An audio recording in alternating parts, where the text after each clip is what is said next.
Welcome to Mount Vernon. This is our annual Historic Preservation Seminar. This year we're going to focus specifically on Masonry problems and restoration, and even have a hands-on demonstration in the back. I'm Leah Rogers. I'm one of the commission members here in Mount Vernon, and there's a whole bunch of other commission members from Mount Vernon here, so if you have any questions about Mount Vernon, you can seek one of us out. I'd like to introduce Kurt Carr of Carr Tuck Pointing. They're based in Vinton, Iowa, and we're very pleased to have them here. They've been doing an evaluation of the commercial buildings here in our historic district on First Street, kind of identifying what some of the problems are, what needs to be done right now, what can wait for a while, and how much it might cost. And as the commission, we're trying to work with property owners to see if we can't get some funding to help the property owners get some of the work that really needs to be done completed. So that's what Kurt's here for. He's got a whole group of people with him. I'll let him introduce them. But Carr Tuck Pointing works all over the country. I think we're very lucky that they're so close.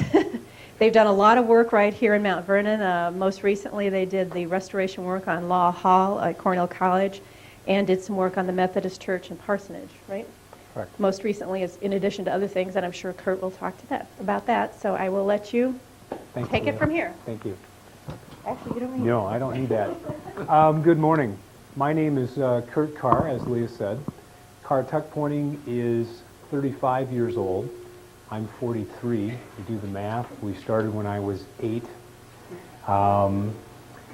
My first position with the company was as a typist. I was in the typing pool. There were two of us, me and my mom. And I remember one of my first tasks that really got me excited. A check came in the mail for a project we did. It was $22,000. And my mother, for some reason, could not run it to the bank. She handed it to me and said, "This has to go to the bank now."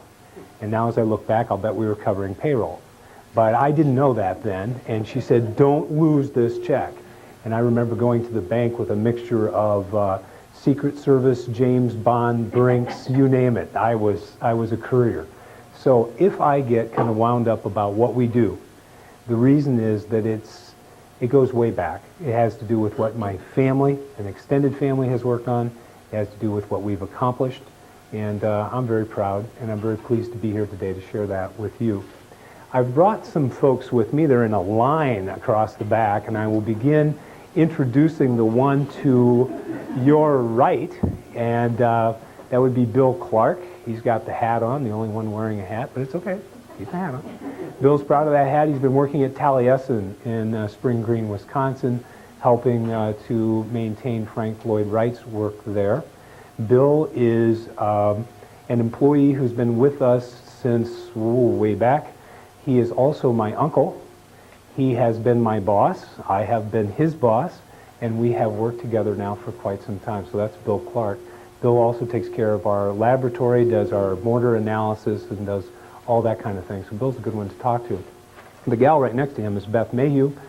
Beth came along about 8 years ago, and she took a job working in the office with me. She's been with me ever since, and she takes care of everything related to sales. So she's the one that everybody has to go back and talk to get that super deal from the sales manager. That's her. Right next to her is Josh Bottleman. Josh joined us, I think, 2 years ago, Josh? And Josh was the first salesman who had to go through tuck pointing training first. And it was only supposed to be a couple weeks, but we needed a hand, and he was a good hand, and it turned out to be about 2 months. And I think his dad all the time was saying, "Hey, Josh, they really didn't want you to be a salesman. It's a bait and switch deal." And Josh hung in there, and we were really happy about that. Next to him, TJ Reese just joined us. TJ still has his tuck pointing rotation yet to come, and I'm sure he's very excited about that. Everyone wants to turn in their sales clothes for work clothes. You know, that's a real popular thing. So we're glad to have TJ with us. Next to him, Bob Bridge. Bob and I worked together pouring concrete back in another incarnation of the family business. And Bob's been with us 18 years? 16 and a half years. So yeah, who's counting? Bob has run a crew. Right now he's helping inspect buildings.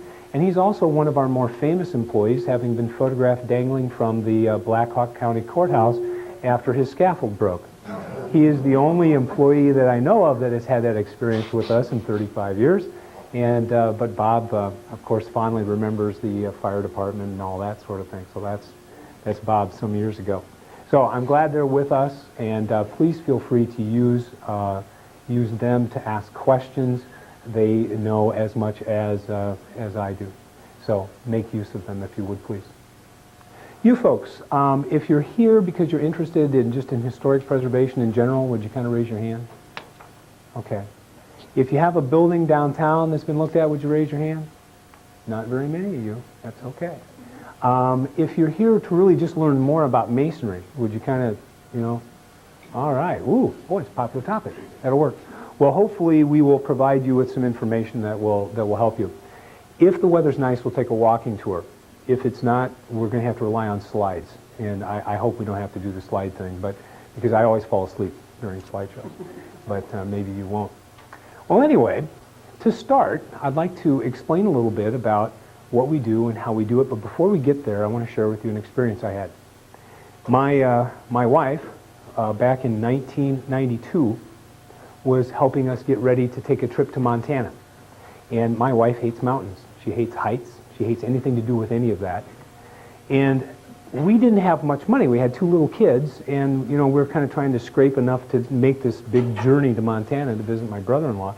And we have a 1984 Chevrolet Celebrity, I think it was. And if you remember, this was when General Motors thought you'd pay just as much for a Cadillac that looked like a Chevy as you would, So we had a family mechanic, because that's what it took to keep this car running. Well, my wife decided she's going to take the car out to the mechanic. She goes out to Kevin and she said, I want everything fixed on this car. Everything. Perfect. It's going to be great. We're going to the mountains. I'm scared. And I want this taken care of. Well, I come home a few days later and there's a quote on the counter for $3,785. I said, what are you thinking about? Well, we have to fix the car before we can go. I said, well, that's great. But we only spent $4,000 on the car. We can't spend $3,785 on repairs. And she said, but doesn't it have to be right? Don't we have to fix it correctly before we go up in the mountains?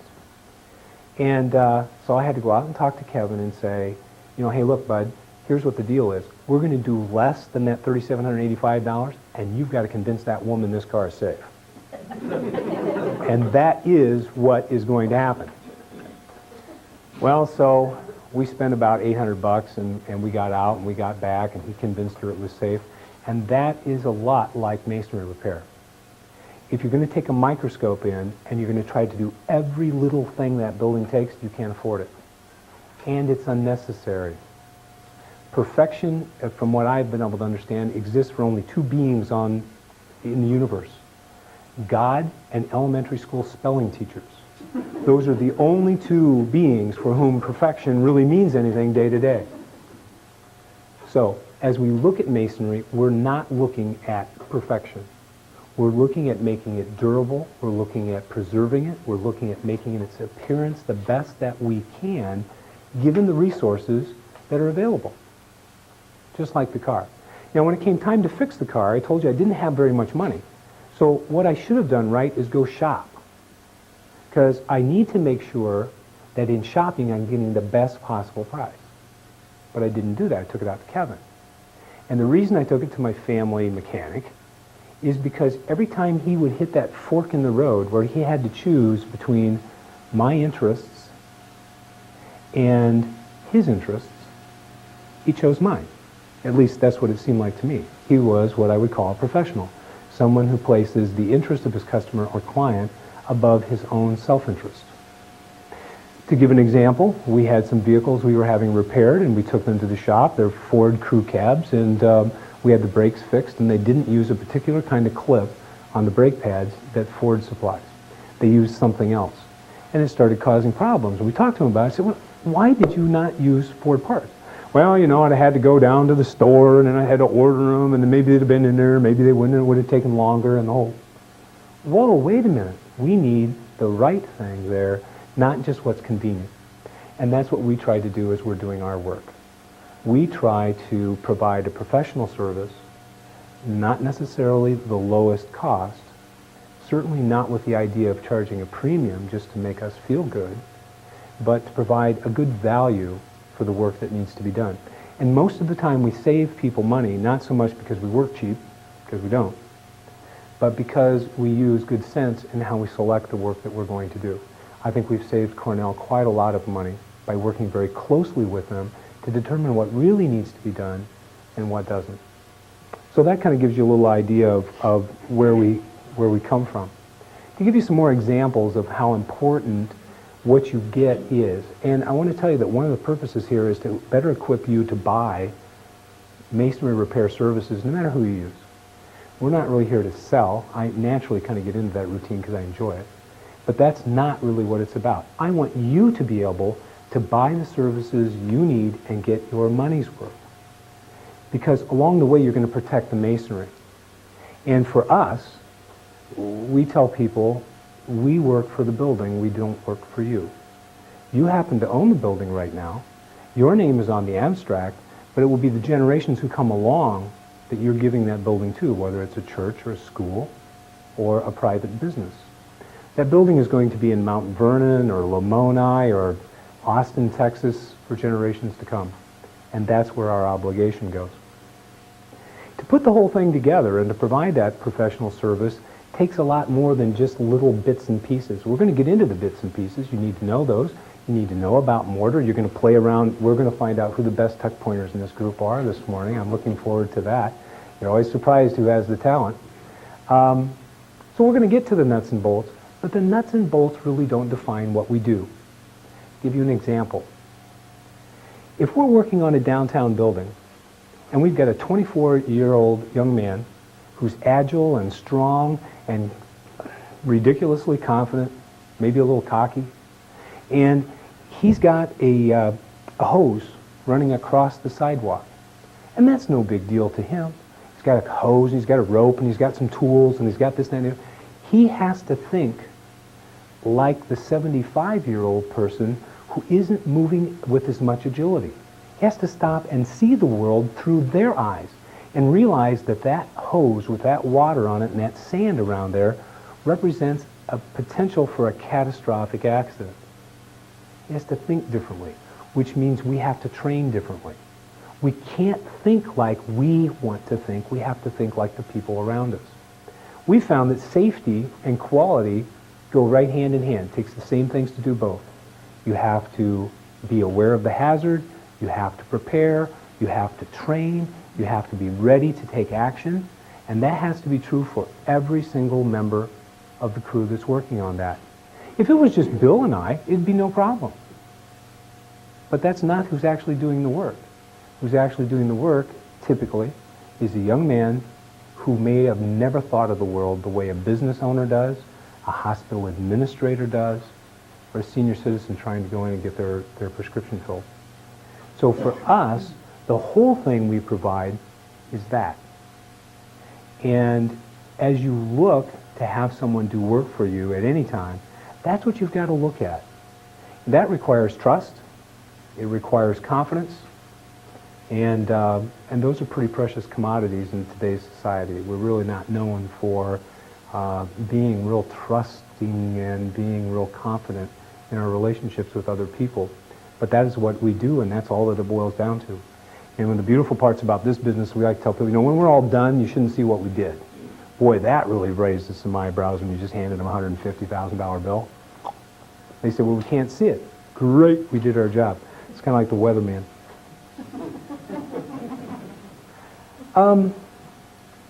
Why is masonry important for Mount Vernon, Iowa? Well, you've got a lot of old masonry, and you have a fairly active historic commission, and you've got a historic district, and wow, that's great. I guess you're a real historical buff.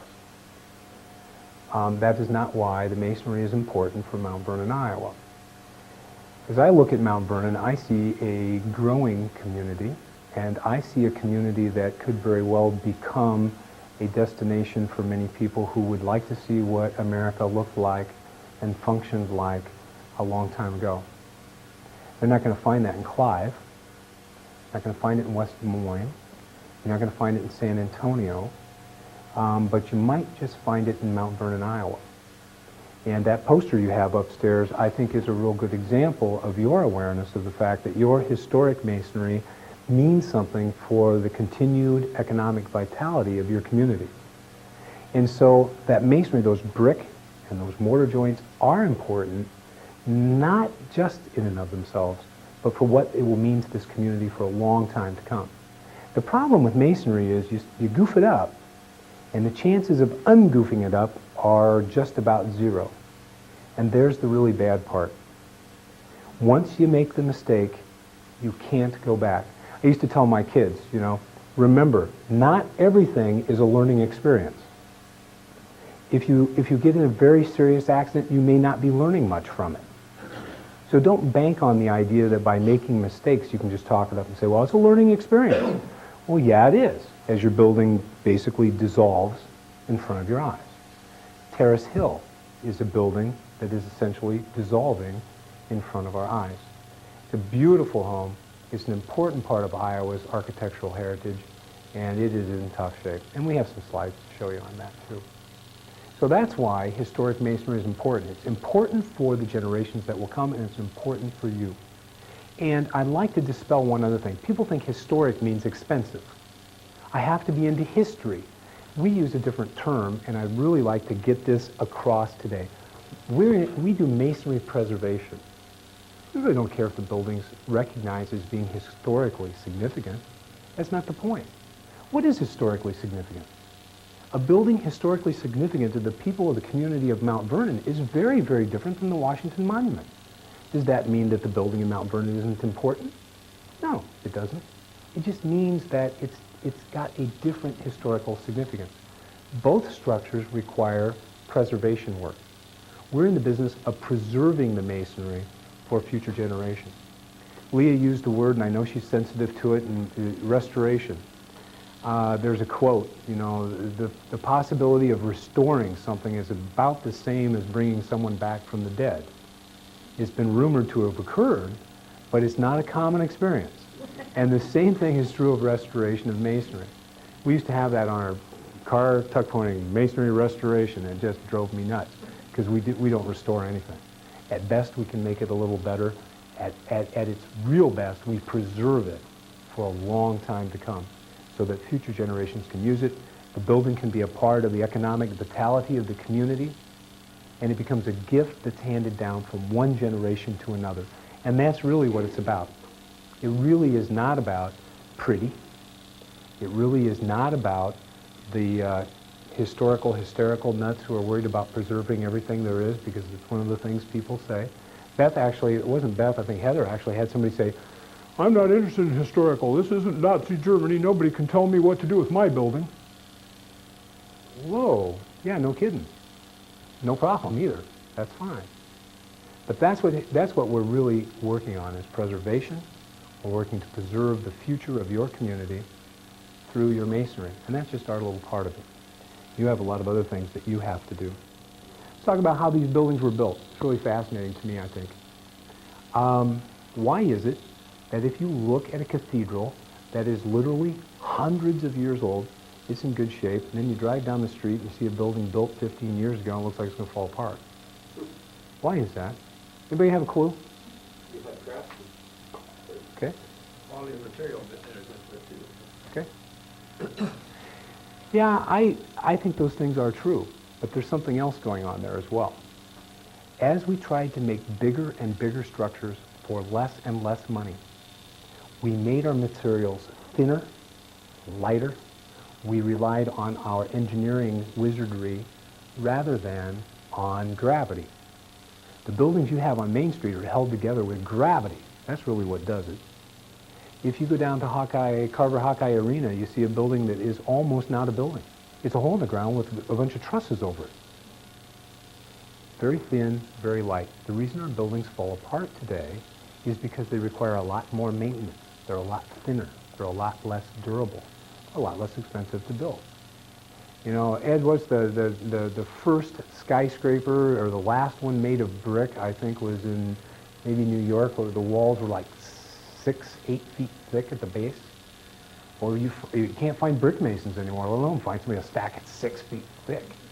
That just doesn't happen. We can't afford it. We had to change. But as the buildings here were built, Presbyterian Church, the Methodist Church, the buildings at Cornell, the buildings downtown, they were using technology that was very, very, very old, extremely old. And they had learned it over a long period of time. They didn't know it would work. They had learned that it did work. And so that's what they used to build the buildings. Typically multiple widths of brick with a whole bunch of mortar in it. It was just a big, strong lump. And it held together. What happened to us, and I covered this when we were over at the park, so I don't want to belabor the point, but what happened was that as tuck pointing, or repointing really, became fashionable, the old lime material that was used to build the buildings originally had fallen out of favor. Everybody was building Hoover Dam, they were building highways, they were building all these things out of Portland cement, and Portland cement was going to be the miracle material that was going to give us durable buildings and durable stuff forever. We'd never even have to maintain it. By the way, that would put it in line with terracotta and stone and now drivet as other miracle materials we'll never have to maintain. There is no such thing as a miracle material you don't have to maintain. So anyway, what happened was tuck pointers, repointers, whatever you want to call it, took up this masonry cement or Portland cement and started putting it into these buildings that were soft, that were meant to move, that really breathe in and out, moisture both ways. And what happened was the masonry cement destroyed the original material. And so a lot of what you see in the reason we have to keep maintaining these buildings is because of stuff that Bill and I did 20 years ago. We didn't know any better. We just didn't know any better. So we've changed. Most firms, I don't think, really have made the switch. But what we're going to go over today on the nuts and boltsy part of it is how we use lime mortar and how we actually go about the business of repointing. So that's why it's so important. The buildings are fragile. The materials are fragile. And if you use the wrong stuff, it'll tear them apart. And that's just all there is to it. So what I'd like to do now, I don't know about you guys, but about 20 minutes is about the length of time I can sit and not start doing that. And that happens to me all the time. Without my wife there to give me that elbow, I would be asleep. What I would like to do is I would like to have us go back to the back, and we are going to show you some of the tools, and we're going to show you some of the stuff about what we do there. They'll give you a chance to get up, and you can actually hold on to stuff, and we'll talk a little bit back there. So let's go back there for a while. More flexibility in terms of the type of blade that we use. So we can go very, very, very thin here. We don't damage the masonry as we're taking out the mortar joints, the stuff that's damaged. And it's also lighter, which means the workmen get less tired. Because after you've held this thing for about 10 hours, your coordination gets kind of goofed up. At least mine did. And actually there's a building I go back to look at that that my lack of coordination damaged years ago. We can also go to something like this, which is basically like using a hammer and chisel, except that you don't have to swing. The machine is taking care of that for you, and you can guide this through the mortar joint, and it gives you a lot of control, a lot of control. We tend to use these only when the material we're working with is extremely fragile. So that's another thing we can use. And finally, we can get all the way down to this little thing here. Now, this was, to me, this was fascinating, because what I did was I called my dentist and I said, you know, I need something that works just like a dental drill, because really tuck pointing is dentistry is just bigger. And so he sent me some dental drills, and I looked at them and I thought, well, that isn't going to work. That's way too small. But using the same principle, we found these, and we're able to use these in very small areas and very carefully take away material that we need to get rid of. Not real common, as you can tell, as you move from this to this, what happens to your costs? Yeah. It's the difference between using a steam shovel and using a pitchfork. Yeah, your costs go sky high as you begin switching down here, which is why most folks will choose to use this all the time. It's faster and it's cheaper. So that's usually the standard tool that people use. So what we do is, one way or the other, we go to a building and we remove the mortar joint. This has conveniently been done for you already, so that you don't have to do that. But what we'll do is we try to go right down the middle of it, take the material out, and leave a nice square joint profile without creating any of the waviness that you sometimes get. If you look at, you'll see a few of the slides around, and you'll notice that the joint starts, instead of being nice and straight, it kind of does this whole ocean-going thing. That might have been me years ago that created that problem. So anyway, that's what we're trying to do, is we're trying to create a joint profile that mimics what you're seeing right here. Then we go about the business of mixing the mortar and getting ready to apply it, and I'm going to let Bill do most of the talking on the procedures that we use to mix the mortar and that we use to begin working on the joints so that you end up with something. And he has a number of samples here. He's got a flat, concave, an extruded or a beaded, and he'll talk a little bit about how we do all that sort of thing. That'd be all right, Bill? We use lime putty for cement material rather than hydrated dry lime. We prefer it. We think it mixes in better. Oh, I gotta use it. We use lime putty instead of hydrated lime, so that we feel that the lime putty mixes in much better than the whole thing. Easier for us to work for it, sticks to our tools better. We have more control of the material. And I'll show you some of this material later. Oh, it's good. This is that basic wash sand, what everybody's been fans before. And lime putty is a lot like joint compound. That's what it looks like. But actually, it's just lime. You mix the two together. After it's mixed, it doesn't have to set for any particular length of time. So as soon as it's mixed together, you'll be able to use it because the putty is already contained itself. First, the advantage of Putty, and why we choose lime putty instead of just bags. hydrated lime, the way they make lime putty, or lime mortar materials, is they take rock, they burn it, and it gets rid of the water, and it gets rid of the carbon in the stone. And all you have left is this dry, white lump. It no longer has water, no longer has carbon. They go ahead and add water to that, it turns into this putty. And as it is that way, you have nothing until it absorbs carbon. You mix it with the sand, you put it in the wall, the moisture evaporates out of it, some of it, not all of it, it absorbs carbon. Now you have that original lime with some moisture back in it and carbon, essentially turns back to stone. Now, hydrated lime, or powdered lime, is that same lump of lime, or same rock that has been dried out, and they add just a little moisture to it and turns it into a powder. And they sell that to you. But as it sits there in the bag, it's absorbing air, it's absorbing carbon, and it sets up. A bag of lime, they recommend you use it within 6 months, because if you don't, it's already lost a lot of its initial set. It just gets weaker and weaker and weaker. You can take it and put it in a room with zero humidity, so no moisture gets to it, but if there's air in the room, it'll set up right in the bag. And this is always fresh, and that's why we stick with the putty. What's the longevity of the putty then? As long as it gets no air to it, they don't have a time limit. They've had lime putty pits in England that they've located, dug up. It's been there for 1,000 years, the putty's still good. This mortar that I have mixed up, if we put a couple inches of water in there, snap the lid on so air doesn't get to it and let it evaporate, we can leave this for 100 years. Come back, drain the water off, put it in the wall, it's just as good as it is today. What's it primarily used for? Just for tuck pointing, or are there other uses for it? Lime is used for a multitude of things. They use it for tuck pointing, they use it for bricklaying, they use it for lime washing buildings. Remember when Tom Sawyer whitewashed the picket fence? Yeah. That was lime and water, that's all it was. You use the lime putty for that type of stuff? Yes, you can take that lime putty, dilute it with water, till you get to a little consistency about like milk. You can add a binder to it, you can use dairy binders like cheese products. You can add linseed oil to it, makes it a little more water resistant. Brush it on your walls, and it's waterproofs the building to an extent. It doesn't make it completely 100% waterproof. If it did, your walls would peel and fail, unless it breathes, but it also gives it a decorative coating.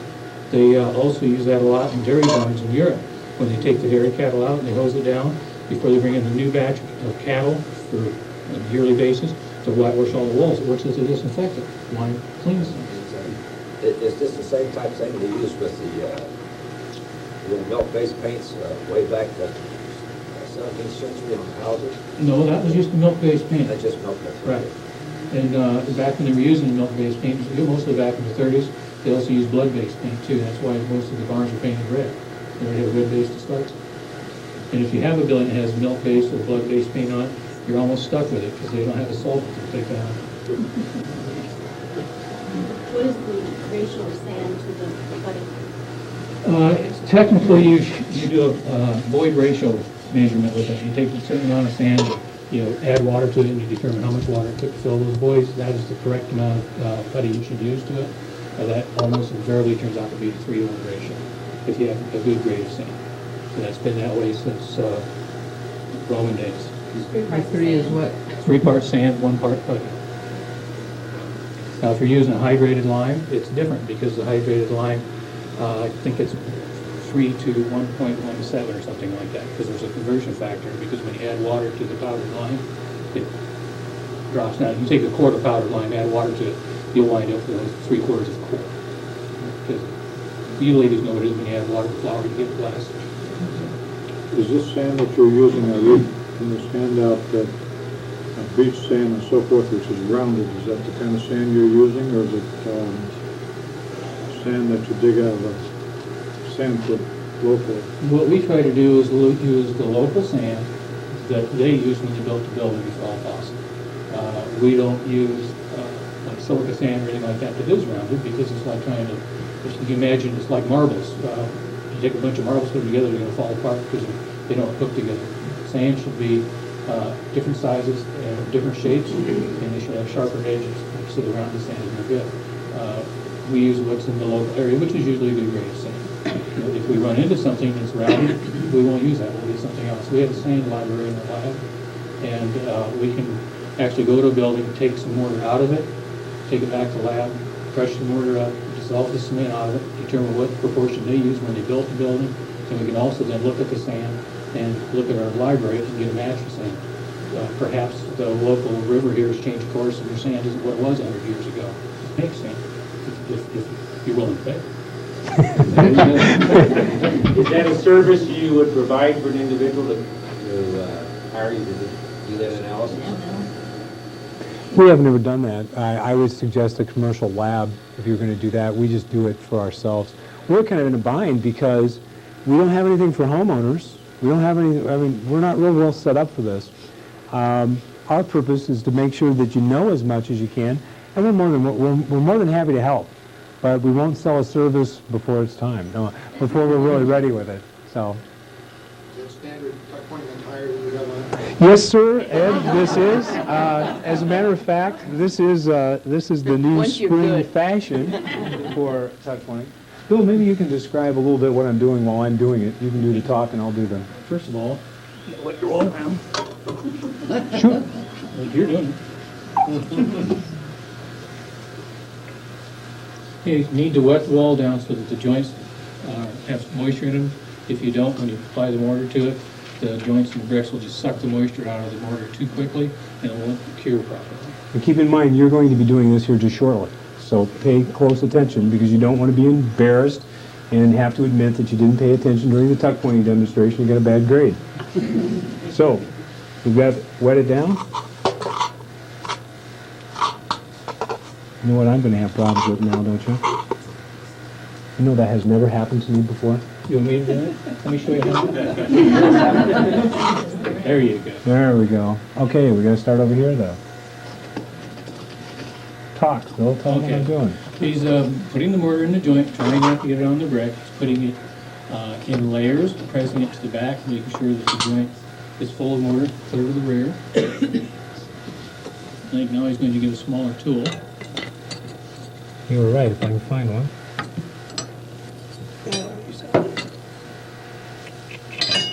There we go.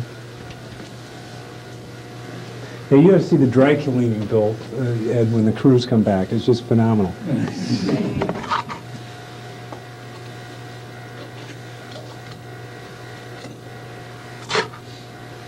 I'm only going to do about that much. We don't get that much. We usually work from right to left if you're right-handed, left to right if you're left-handed. It's just easier to do that and get the joints full. Depending on how the joint is to be finished, if we're going to have a concave joint, which is the top left joint, we'll fill up to about what he has there, maybe a little less. You're going to have a flat joint, we'll actually leave a fair amount out like this, let it get an initial set, and just scrape that surface off, and then we'll texture that joint to match your existing joints in your building, if your building has a rougher joint. Now, if your building, of course, has a smooth joint, we would go ahead and strike it with a tool to look like this. The finishing of the joint is entirely dependent on what your building has for joints.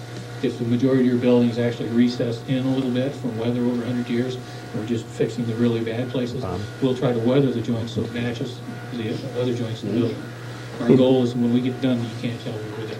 Hey, we're going to show them what a real tuck pointer tuck points. So, Bob, why don't you go up and just do across there, and they can see what, this does require practice. Bob is a southpaw, so he'll go from left to right.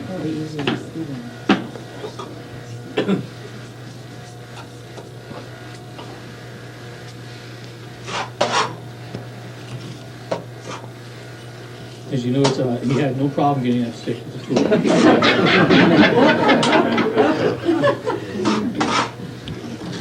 You and I will be talking next week, right? You gave me the money. So you see, it looks a little different if you practice it and if you're really good at it. And Bob certainly is. Is it significant whether you start at the top or bottom, or? No, you can start anywhere. I used to work with a guy, he always wanted me on the deck with him because he was right-handed, I was left-handed. And we'd always meet Work in the the middle. middle. And he always started And at the race, top, probably. and I always started at the bottom. If they didn't meet in the middle, then one was yelling at the other one, what have you been doing? Yeah, what's taking you so long? One thing we're going to want them to do is we're going to want them to leave that back so they can rough that thing up when they're done. Okay, so now you've seen how it looks when somebody who doesn't do it all the time does it. I don't need that because I got this thing. And you've seen how it looks when somebody who does do it all the time. So now you get to step up, and we want you to feel free to experience. You may even get a job offer out of it. You might just be the next Bob Bridge, for all you know. Why don't we give them a hand and get tools What is the mortar in around? the joint when it's sand and goes all the way back? Sand and goes all the way back? I mean, you know, if you're taking off the exterior, Okay, it's crummy, yeah, it's and falling then out. sand just comes out, then I'll tell you what I'd like to do, not to interrupt you, but let's get everybody up here and let's get them playing with it, and then they're going to have all kinds of questions. And we'll get everybody back and we'll talk it through. Okay. Would you fill it full of water? Yeah. Dig all the loose out. Well, Come on up, we have more tools. Well, you can run into a problem. Help yourself. If you dig it all up, you may want to dig and throw back to get plaster on the inside. We're into that problem on Project last fall. They wanted us to, the architect spec said they wanted us to remove all those mortar materials and make stone mortar. And we started digging back, and we went back till you got to where it was loose and we did plaster. What? Okay, I got an Excuse old me. building. Like Chris said, buildings. you take it out of the bottom, you got That's pretty wide. That'll work.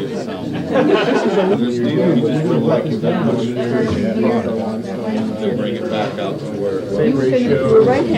Now, actually, this mortar here we're using, Yeah, It's counterintuitive to me because I would think that you'd be filling water and bringing it this way. yeah, me too. That's why I always start wrong. well, the reason we started is that's only 7%. The only reason for that is to give it just an initial set, so that after you bring the stuff doesn't fall.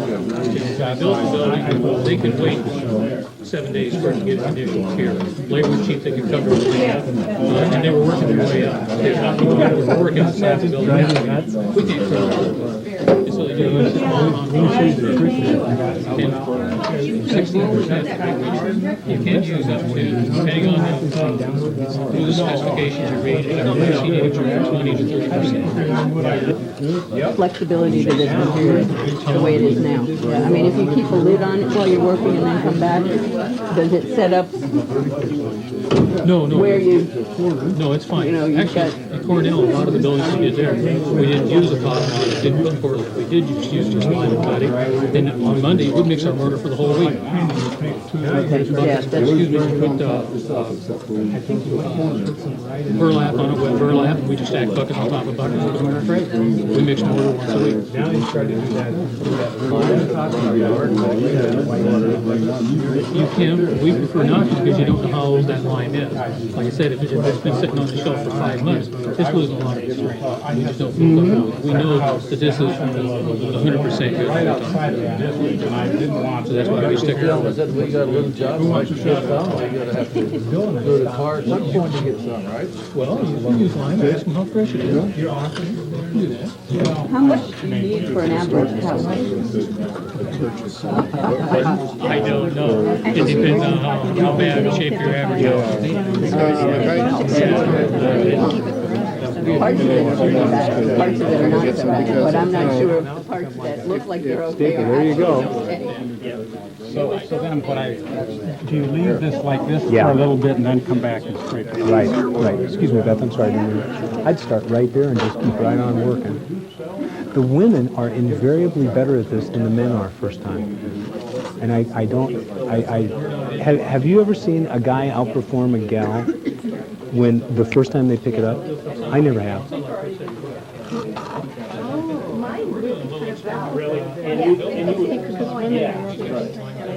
Mucho macho. Yeah, well, it does not work that way. Put some coloring in it, and he's taking a small brush and brushing those joints. Just taking a crustation on the surface of those joints. Just make it hard enough so it doesn't fall. Really? Before I did the first window. But what needs to be done when it's real crumbly like that, brush out as much as you can on loose stuff. You don't want to keep digging it out. Eventually all your stones are breaking. And I would go ahead and they say put it in place so it has a chance to carbonize as you go. I wouldn't worry about all that. I just fill it full of shot and let the surface get hard. The inside, again, is just the main purpose is to keep the bricks in place. That's why it's crumbling in there now.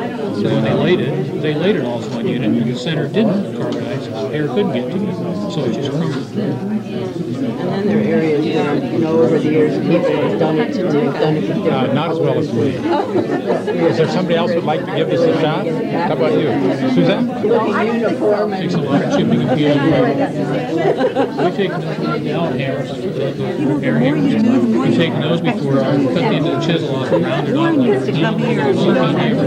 And where people tried plastering over those joints and made a big mess out of it, just put that against your just vibrate it before it falls off. how would you drench it? Well, basically, Yeah. then the thing is, like, probably doesn't have enough horsepower. I'm sure once you put it under it bogs down.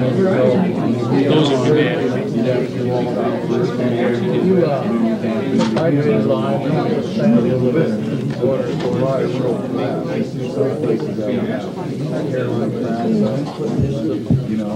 Yeah, we usually put a little bit of Portland so that it will set up quickly. It's not 40% or 60% or 80%. That's what makes the strength. So instead of putting in masons, we're actually throwing a little bit of Portland with a bunch of junk in it. We just put the straight Portland. That's what all the specifications require. Most bricklayers don't use mason cement. They go ahead and they use like a bag of Portland, 3 bags of lime, and sand. Maybe 4 bags. I'm not sure what the ratio is because we're not bricklayers. We don't mix it up with a big mixer, lay thousands of brick a day. But that's what most bricklayers use is just lime, Portland, and sand. How much Portland to a mix, like 3-to-1 mix? Well, what we do is we do a 3-to-1 mix. 3 parts sand, 1 part lime. Now our lime is your cement mixture. We'll use 16% of that, maybe Portland. The other side, actually, I got 3/4 of it. No, it's not. You're better off just to get the knack of it. And some people have tried putting mortar in bulk feed caulking the joints into it. It's just not as good, not as handy. For a do-it-yourselfer, maybe you can get by, but you're still better off using the trowel. Like you say, it'd be too loose to get it in there. Yeah. And then the shrinkage, when it dries, it's going to shrink and crack all the way to the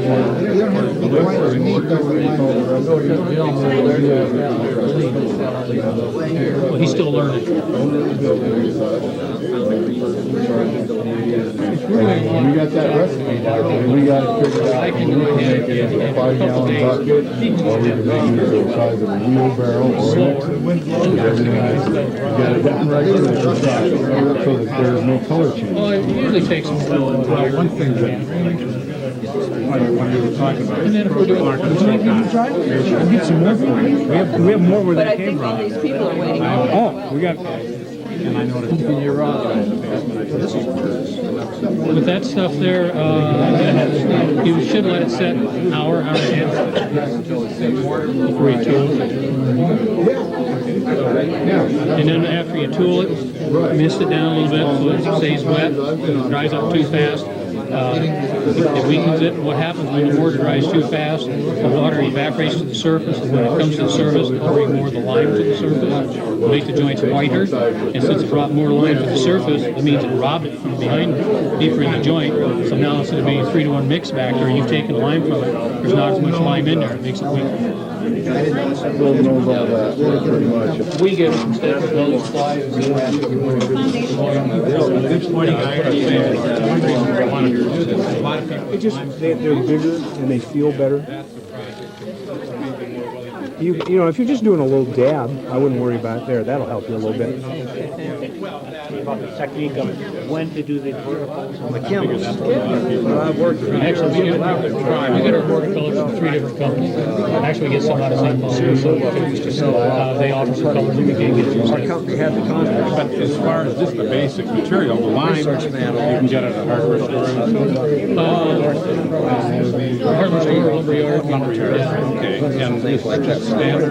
Bag lime, miracle lime is usually the brand name. Western company makes it. And then you get your sand. Sand, water, lime, and go. But I don't know the materials like that's what I was actually done it. At my age, I don't expect to do it. As many people feel comfortable just doing a little. I didn't pay any attention to it.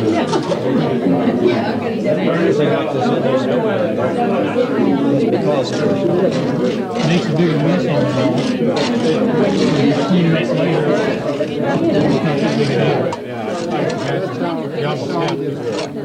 To get speed. Boy, look at him go. Get it so, do you, do them when it's stuck on product better? Do it like that. He's got trifocals. And then when this dries,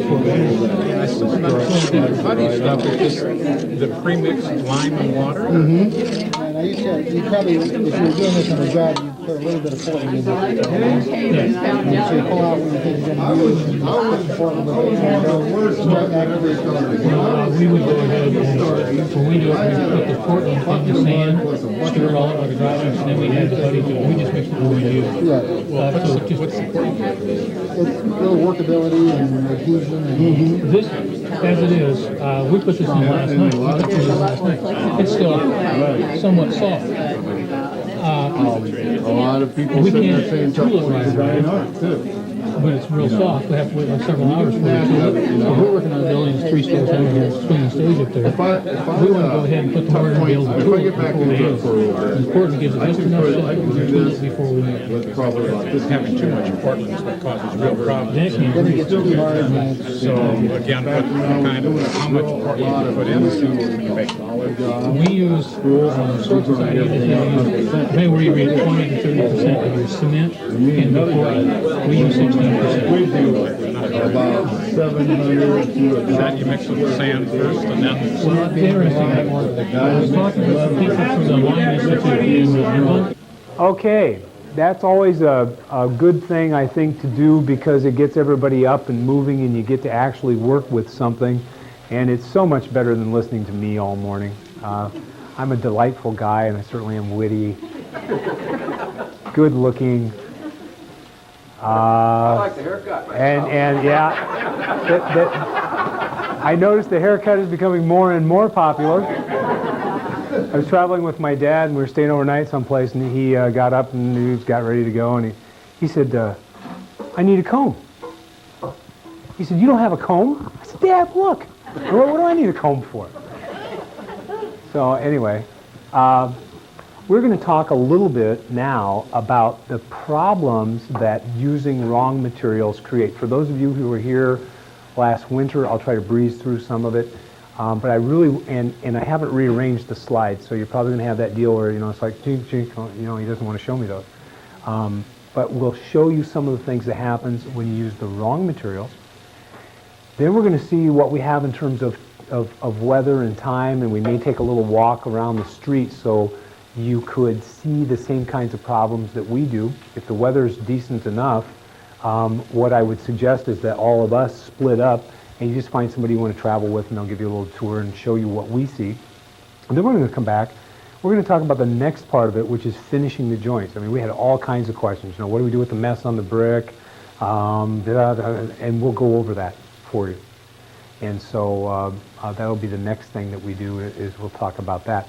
Let's start with I'll try to keep the slide presentation fairly brief, and I don't know how easy it's going to be to see if you're in the back as far as size, but we'll try to do our best.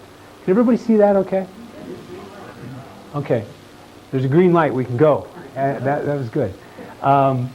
So if you can't hear, you can't see, you don't understand something, just holler. You've all learned now how to be familiar with us, and you ask plenty of questions and that sort of thing. One of the buildings we really enjoyed working on, South Hall. We've done a lot of work at Cornell. One of the things that you'll find at South Hall is the mortar doesn't match in color, and that's because somebody used masonry cement at one time, basically plugged up the wall. It can't breathe the moisture out, and then when Bill put in the lime mortar, it's just like a wick. It's just pulling moisture out of the building. The Methodist Church in town, one of my favorite buildings as you drive into town. I think when we first got together, what I was saying was masonry makes a big difference to Mount Vernon. It's one of the things that really separates you from most places. It is a masonry town, yes. This was taken on a ledge on the third floor of Terrace Hill. We got the opportunity to go down and inspect this building. And what you see here, can everybody see this gaping hole? And you see how the brick is all peeling right in here, but the mortar joint is still in good shape? Well, what happened was they used masonry cement instead of lime putty. And as a result, the entire facility really is in pretty bad shape. It's that lime, Bill mentioned to you, that the lime as it carbonates turns back into stones made of limestone. When it recarbonates, it becomes almost exactly like limestone was originally, which is why the coliseums and the aqueducts and all that stuff hang together so well for so long. I was talking about the uses of Portland cement. I already mentioned Carver Hawkeye, and it's not a real building. We're just going along. If you want proof that lime putty buildings, mortar joints, are almost indestructible or last almost forever, look at the building that is Lytle Hall now, I believe, for Cornell. And what you'll find is that that's what the mortar joints look like after over 100 years of service. I heard somebody say, my mortar joints are in bad shape and they're ragged and there's some problems with them. I want you to take a look here, if I can focus just a little better.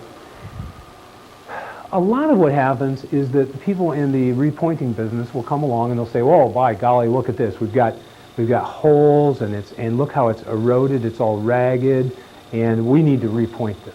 And it's soft. Oh, that's another thing. We'll dig a little bit out, and it's soft. We need to get it repointed now before it falls apart. Before it falls apart in 150 more years. This building hasn't been worked on. That's why it's in such great shape. And I really would recommend, I don't think anybody will mind if you, hazard of my profession is I got my nose to the bricks. People walk by, they think I'm weird, but don't worry about it. Go take a look at it. That's what you'll see. It's a wonderful building. I would also tell you too, that this building, I did a moisture uptake test on it, which is kind of flaky. I don't know how accurate it is, but it absorbed moisture at exactly the same rate as a building that had been repointed but was damaged. The brick performed the same. The problem was just the masonry cement that had been added onto it. Again, this is Terrace Hill, and here's a real giveaway. Look how thin that is. Okay, back there you remember we're putting a lot of mortar in the wall. And this is a real common repointing technique called skimming. It might be Midnight Auto in another business. What you've got here is you've got a very thin, hard material that then ends up, and Leah's got some information here for you that gives a little demonstration of it. It actually pinches the brick and makes the face of the bricks fall off. Also, Terrace Hill was sandblasted, which was a common thing that people did to clean it. Now, when you use the wrong material, another thing you'll see is very, very common, is you'll see mortar joints hanging out of the wall. I don't know if you've ever seen, you know, you're not like me. You don't walk around like this all the time. Your daughter pulling on you and say, Dad, don't look stupid. But that's a real common thing. I want to share this story with you.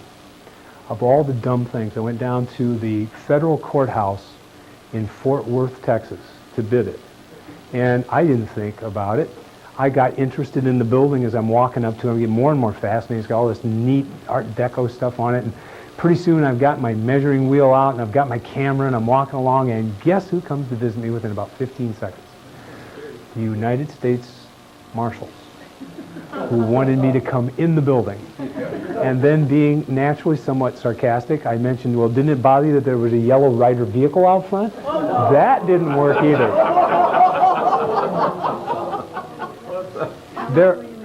I was close. There are just things you don't say, and I don't always know that. But anyway, back to the story. What you're seeing here is you're seeing moisture in the wall. It wants to come out through the mortar like it should, but it can't. And it pools up and it stops and it freezes and it pops that hard stuff right out of there.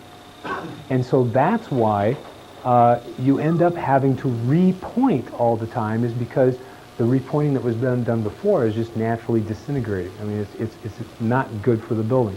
This was all repointed. Eventually all the mortar got pooched out, and now they've got a mess, and there isn't a whole lot you can do about it. You'll see some of the old repoints still up in there. You've got big holes here. The brick are all ragged and rough, and you can see some spalling down there. And that's when somebody says, we're going to Montana. We want our building fixed perfectly. And I was mixing the thing. Yes, go ahead.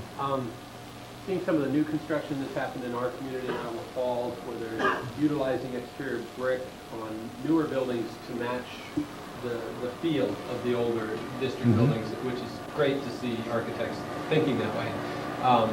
My noticing of their construction techniques now are, because it appears they're not using lime putty, they're using the new Portland, but they're using all the wicks. Is that how they're getting that moisture out? Right. Okay. They're having a mechanical avenue for the moisture to get out. One thing, it's okay to use masonry cement on newly manufactured brick. They're fired very hard. It's a hard, durable, high-quality material, and that's the appropriate thing to do. A new building, the brick is just like siding. It isn't like what we like. It's siding. It's for appearance. It's a curtain, they call it, a curtain wall. It's there to keep the moisture out. It really doesn't carry the weight of the building like your buildings do. Your buildings are structural masonry. So anyway, this is what, go ahead. Yeah. When did they begin using the modern brick that you're talking about that's hard fired? Ooh, it depends on what part of the country you're in. The further east you go, the sooner it is. The further west you go, the later it is. But I would guess they started using Portland cement in construction in about the 30s, Bill. Wasn't that about right? So you'd be right in there. What you're looking at is you're looking at energy content. These bricks, very low energy requirement to manufacture them. They might have been manufactured on site. The lime, very low energy content. I worked for a cement company, very high energy requirement to make Portland cement. Very high energy requirement to fire a brick and make it very durable. So before you had hydrocarbons in moving through pipelines and all that sort of thing, you just didn't have the same kind of material. Do you know what the plan is for Terrace Hill with that kind of thing? No, I don't. The question was, what is the plan with Terrace Hill for that kind of damage? The one advantage the state has, if you look at the state capitol, they have a little more money than we do to do that stuff, so I don't know what they're going to do. But I have inquired after it. We'd love to work on it, but who knows? You take a little tour of your own community. One thing you want to do is look up. You're going to tend to find that your buildings deteriorate in very predictable areas. What I want to talk about here is the tendency to say, if I'm going to do one joint, I might as well just do them all because they're all going to fall apart anyway. Remember Lytle Hall. Lytle Hall hasn't fallen apart. So one of the things that happens is the attitude, let's just do it all. If you're going to do it right, you might as well do them all right now, right? Now, every time you hear that, I wanted you to think about, because this is how I think about it, go to the dentist. He says, oh, you need a filling, you got a cavity. I say, well, heck, just grind them all out. Let's just fill them all while we're at it. You know, they're going to go bad anyway. I said that to a dentist one time at a deal we were doing this at. He didn't think it was funny, but I still did. Okay, we're going to get into talking about finishing. Would anybody care? Hey, Bill, you know I have like ADD and I get tuned into some other thing. Thanks. What's happening right in what's happening right in here? What happened there? One of you guys did this, didn't you? Because I don't know. What happened is the joint profile doesn't match the original. What happens is the wrong color of mortar was used. What happens is they didn't know how to clean up after themselves. Now my question is, let's assume a contractor did that. How did you get down at the end of the day and look up and go, wow, I'm proud of what I did today? I just don't get that. And I also don't understand how the owner, in this case I think the college owns this now, but how did that happen? How did we end up there? Another example of somebody did a little repair work and actually created more work to be done in the future than they solved. If you notice, we've got, and actually I think this is on the same building if I remember correctly. Yeah. And we're going to take our little tour in town, but I think I may wait for this for just a minute and let's see what we have for weather. Yeah, Bill. One thing I'd like to cover, I forgot to mention is, it seems a little foreign to add Portland to our cement as a pozzolan to make it a little harder.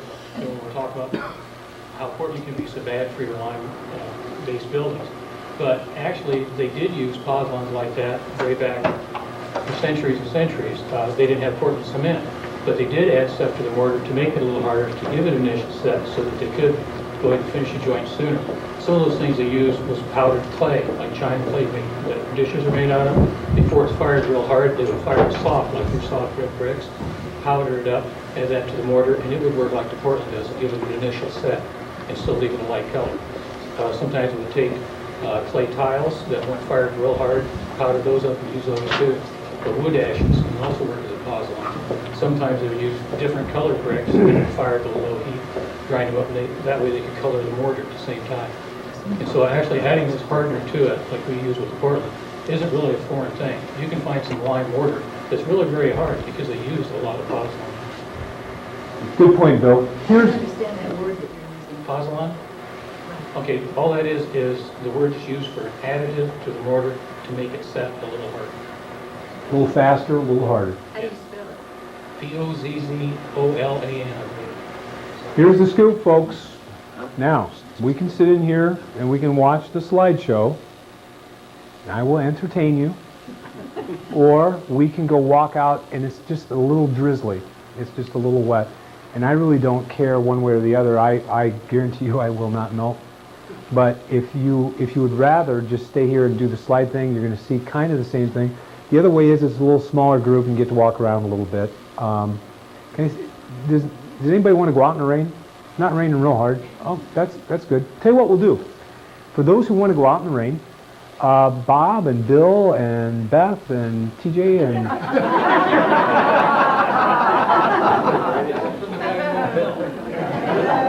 and Kurt, why don't we all go? You guys get arranged here, and then as people come out, maybe you take 3 or 4 with you. So it's kind of a small group, so we're not all, a big gaggle and everybody in town worries about who's walking around. So if you guys get out here first, and then, we just kind of hook up with 2 or 3 people, and the idea is walk down the street, walk back, and just point out the things that we would see when we visit the community.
Did everybody see things that they hadn't seen before? Can you share? Can somebody share something that they saw that they said, "Oh, I've walked by that 1,000 times and never noticed that"?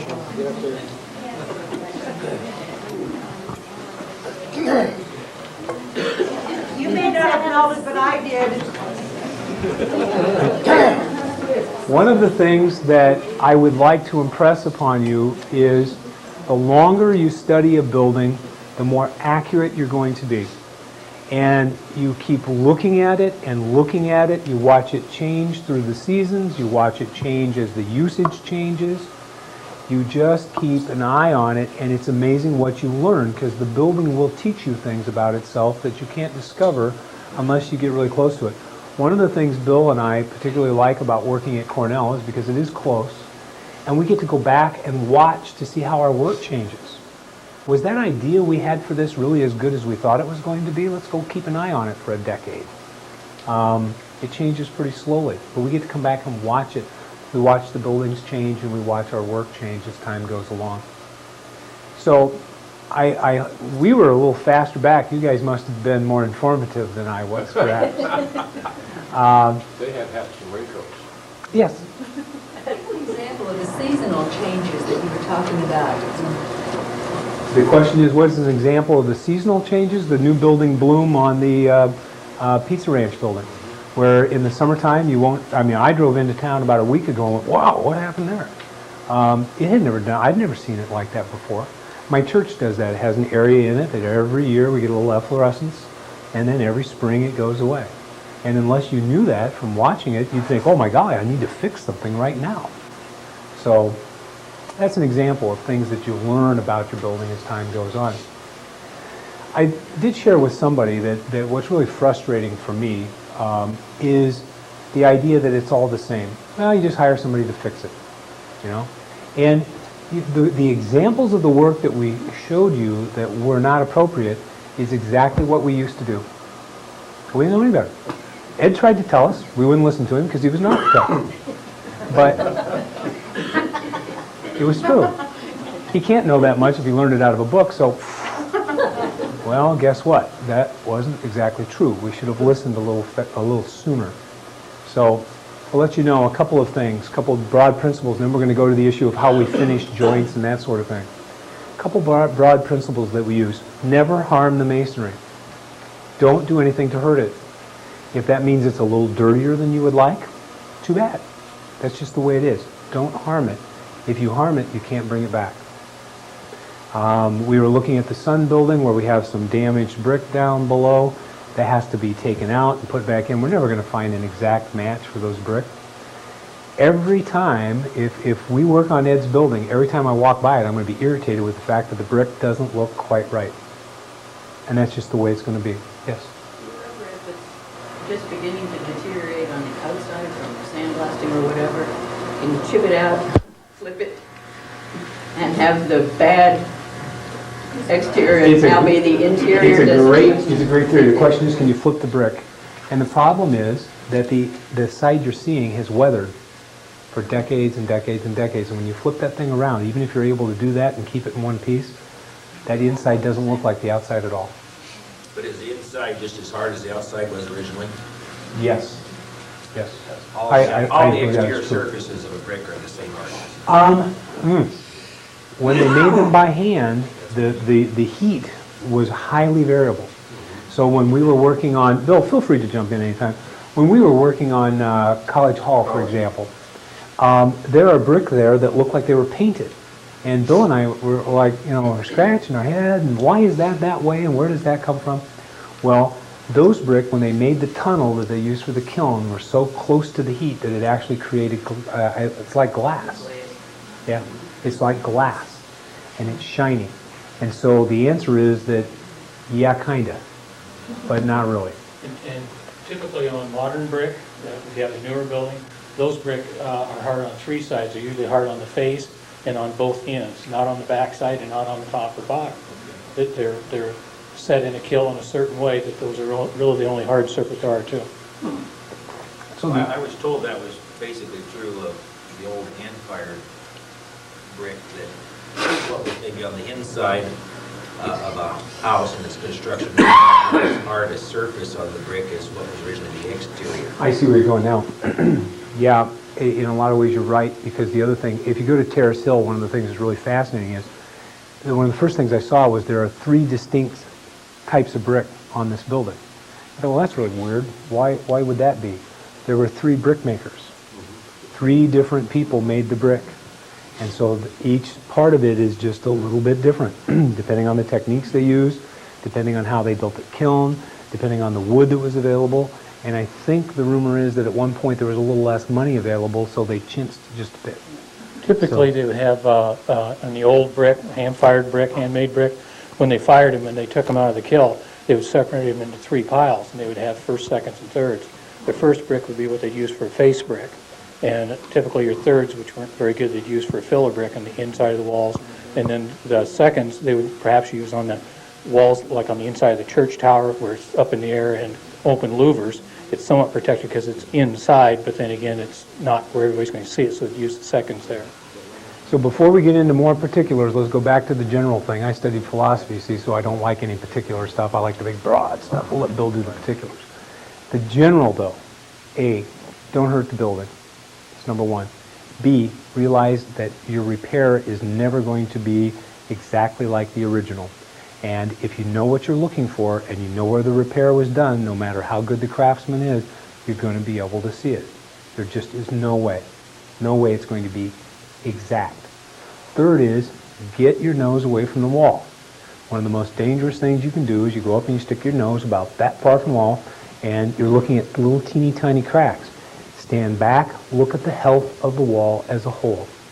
Invariably it happens to us. We'll go up to a church we're going to work on, and at some point, and it's usually a guy, will go up, stick his nose about this far from the wall and say, are you going to fix this hole? And the hole is like a micron size. And I say, no. And he's just sure that now I've demonstrated that I'm incompetent. He says, why not? And I said, well, let's stand back over here. Let's walk away. And let's look at the health of the whole wall. What is that small hole causing as a problem? And well, it isn't. Remember, Lytle Hall had a little hole in it.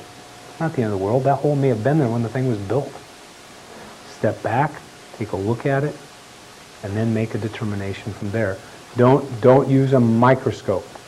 Anybody ever seen a microscopic photograph of an eyelash? It's just ugly. And yet the gal that it came from was fairly attractive. You need to step back. Don't use your microscope. Okay? All right. Enough analogies. I felt myself going down the slippery slope there. I couldn't. Got to be careful. How about that Ryder truck? Okay, Bill, why don't we can have everybody come back there again and let's talk a little bit about how we finish the joint, maybe let people play around with that a little bit. I do want to leave plenty of time for questions and answers. So hopefully, if you'll all cooperate, we could take about 15 minutes for that. So if you're going to be looking at the clock about 11:20, we're going to want to finish that part of it up. And then we'll come up here and we'll just answer questions. And you can just fire away. Yes? Are you going to get into window frames? I mean, how windows are set in brick? Probably not. But if you want to ask one of us what we know about it, we'll try to snow you and act like we're experts. But we might want to embarrass ourselves on a one-to-one level instead of a group as a whole. So anyway, head on back there and Bill will go over a little bit what we do to finish joints. You can get aggressive if your joints are weathered a little more. You can hit up at it.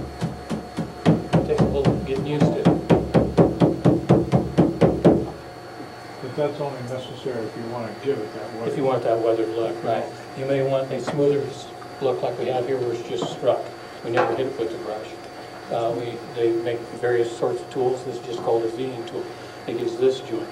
You just press it and back and forth until you get your V's to the edge of the brick.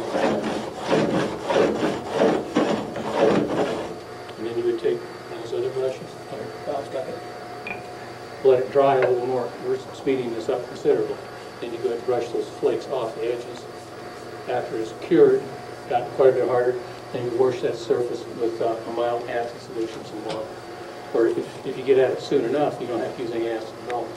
But if you get at it too soon, you wash the joint out. So it's kind of a touch and go there. Again, that's where that little bit of Portland as a Pozzolan helps, gives it that initial set, so it will set or stay there while you wash it with acid. I know it's very variable, probably greatly variable.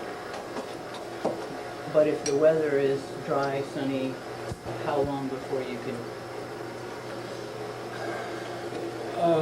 If it's a sunny weather, after you first put your mortar in, and if I was doing an area this size, I'd do maybe this big area, take my little water mister, mist it, keep it damp. You don't want to dry out too fast, because if you do, it weakens the mortar considerably. So it'd be better on the afternoon side of the day on the east side of the house? Yeah, you can do that, yes. You're better off working the shade. Then after you go ahead and get it to this point, then you can go ahead and mist it again with water. You just don't want to get enough under to make it run down. If you get it to run down, you'll make a mess. And then I would go ahead, typically, if I pointed this now, I'd try and wet it down. If I was going to quit work at 5 today, I'd wet that down probably 2-3 times during the day. In the morning, I'd give it another good soak.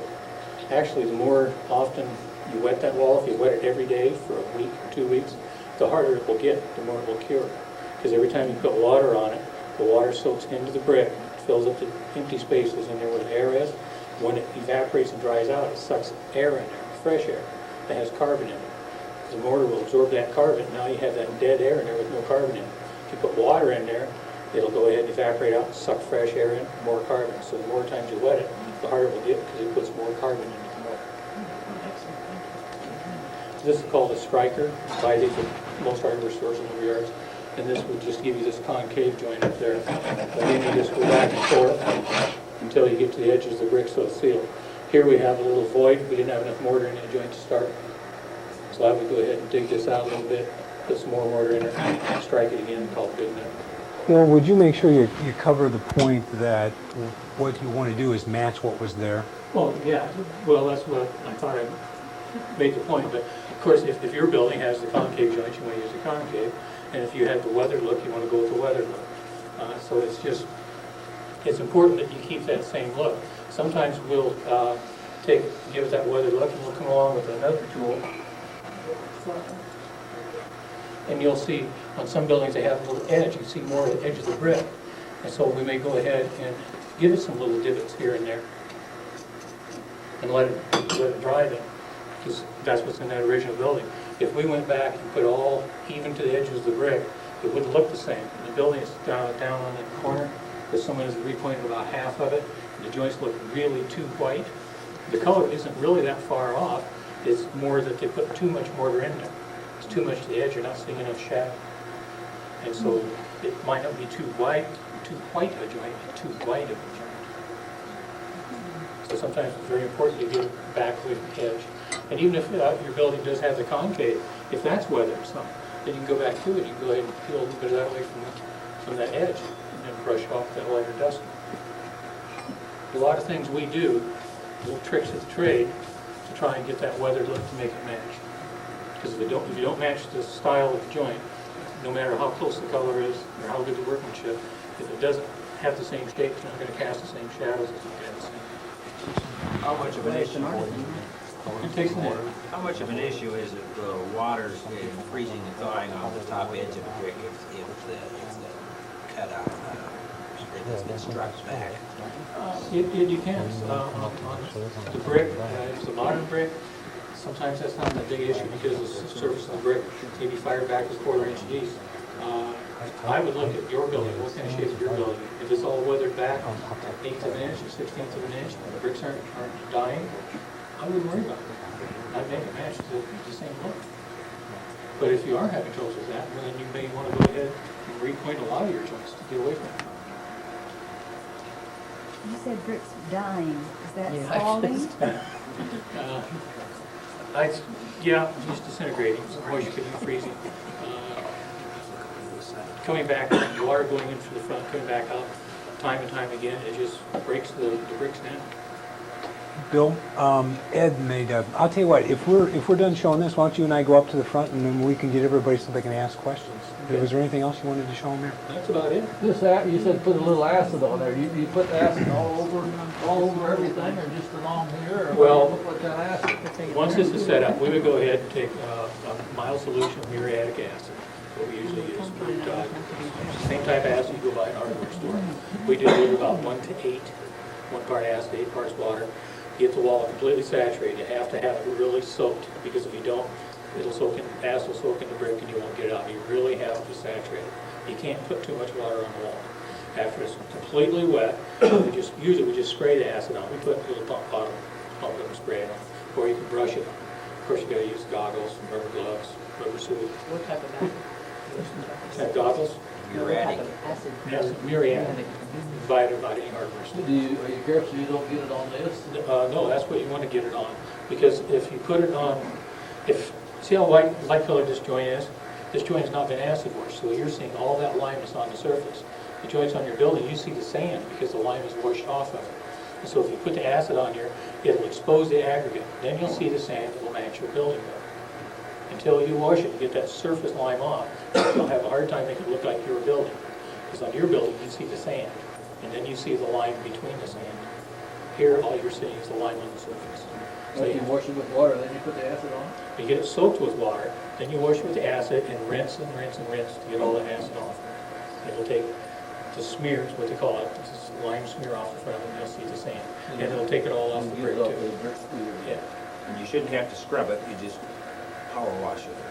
Well, you should be able to just do it with garden hose. If you went ahead, after we've let this dry, we've done this to it, then we'll come back and we'll take a duster like this and brush as much excess as we can off the face of the brick.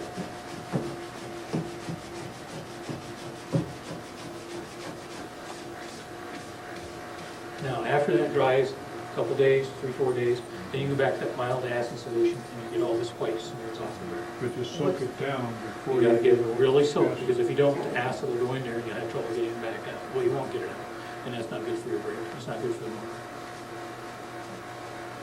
What if your brick is very porous? You really soak it. You get just copious amounts of water. And what would be the proportion of acid? I mean, if you're We usually use a 1 to 8 proportion. We get up on a scaffold or in a bucket truck, whatever. We take the nozzle right off the garden hose and just put on, just let it run at the top of the building until it gets clear to the ground. I mean, sometimes it takes quite a while on these little soft bricks. It just soaks gallons and gallons and gallons of water. But that's what soak it up. Would you do any differently on a building that was never cleaned? Say this was done 10 years ago and it looked just like that? Would you clean it any differently than you just described? No. You still have to use lots and lots of water. Because even if this brick is really hard and it's not going to soak that acid into it much, the mortar will. And you don't want that acid setting back, keeping your mortar rotting in the mortar. Bill, do you want to, I think one of the questions is if that smear's been there a long time. Oh, yeah, sometimes it's thank you. If that mortar, they laid the wall like 5 years ago, sometimes that Portland-based cement, you're just not going to get it off. So Pizza Palace building, that won't ever come off. I don't know, it may or may not. 4 or 5 years. Another 100 More than likely it won't. Pizza Palace, though, is a different issue. That's efflorescence. We're talking about mortar smear. Which is... No, well, we looked at the... They had some smears on the Oh, okay. I should have been with you. We had a big tour. We were doing one of those. Mortar in here? No. Actually, if you have a soft brick building that's lime mortar based,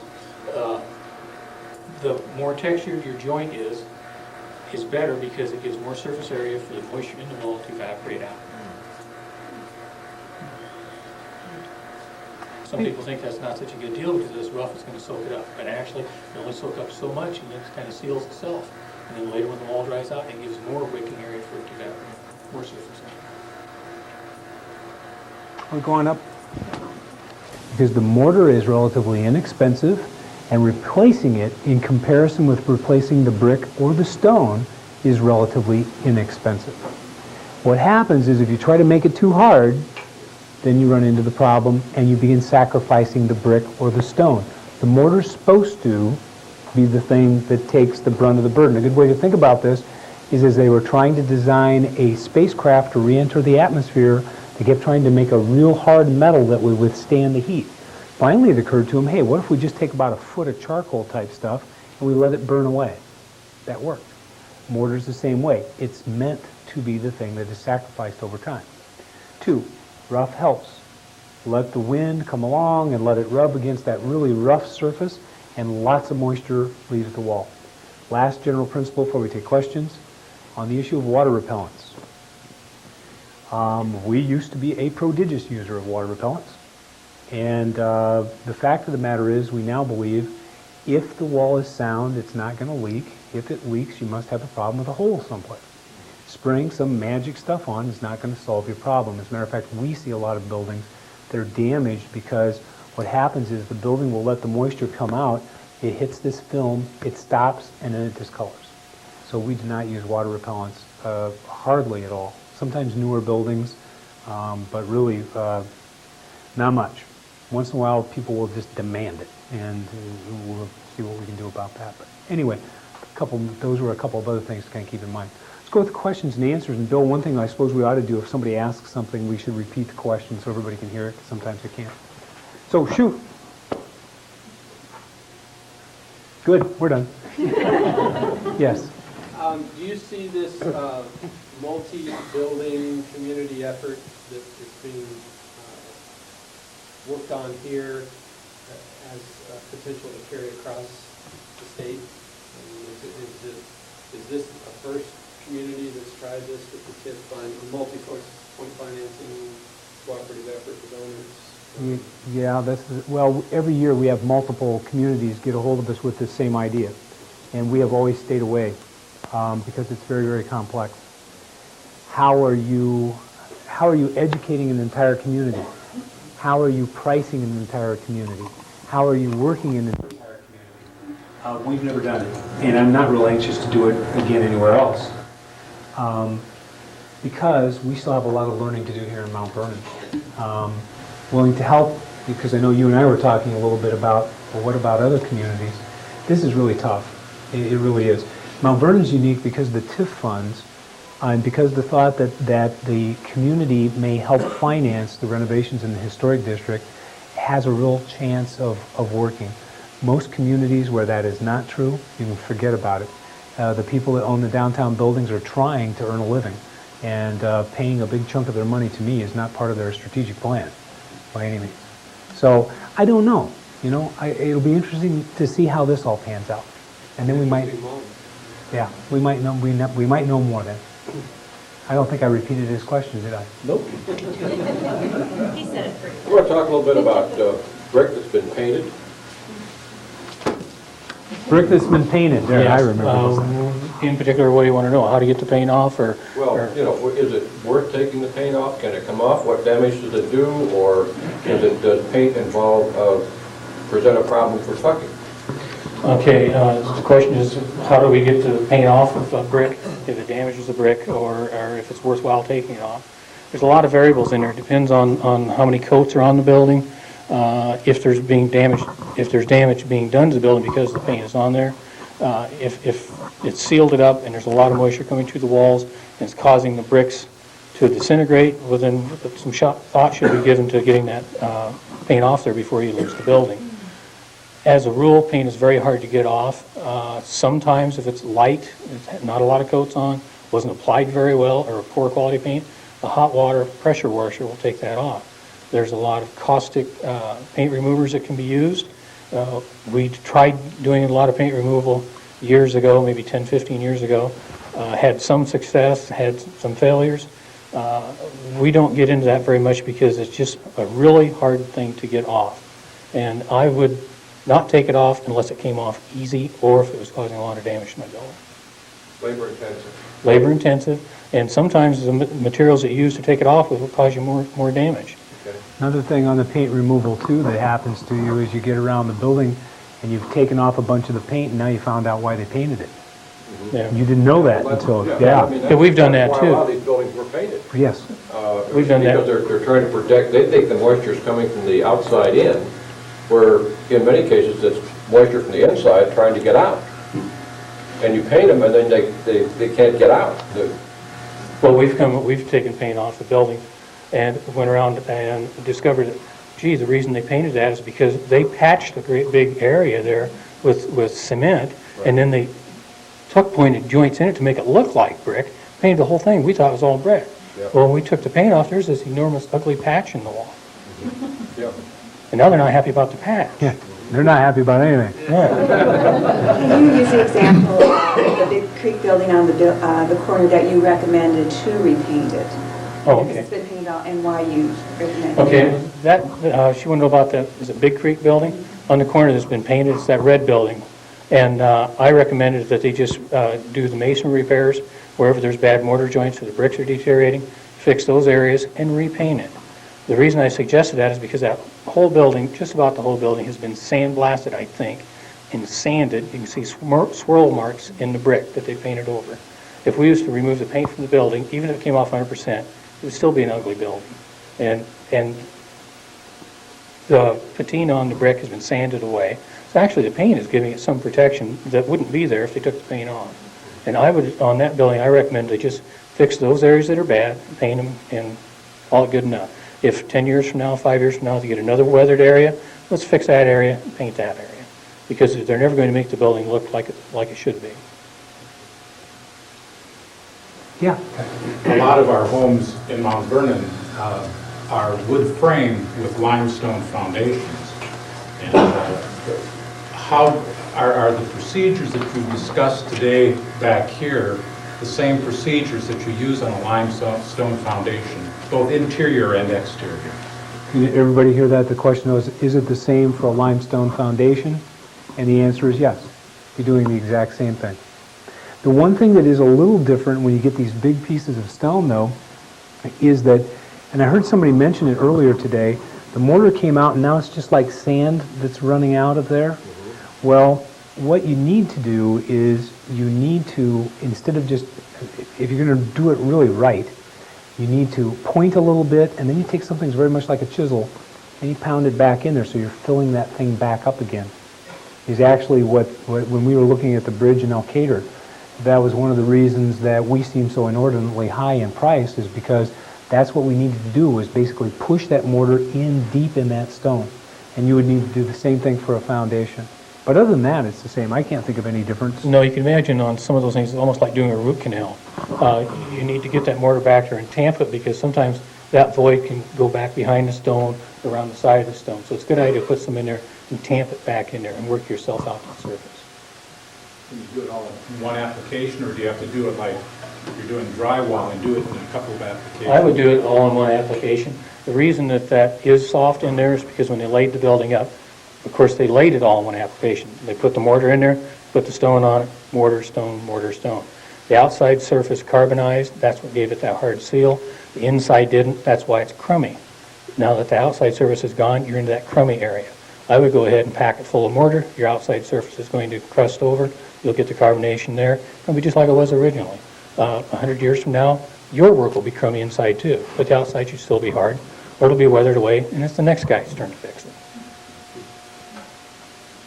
You're working with limestone, you better have a lot of water, my experience. You better have a lot of water, because that stuff is just going to soak Like a that. sponge.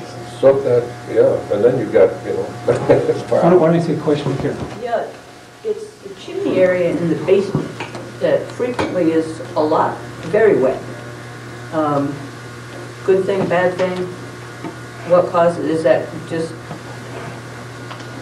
I would recommend, if she's got a lot of water at the base of your chimney in your basement, you need to get some well, kind not a of lot of water, but what's damp. it's perceptibly damp. damp. I would see about getting some kind of a cover to put over the top of your chimney.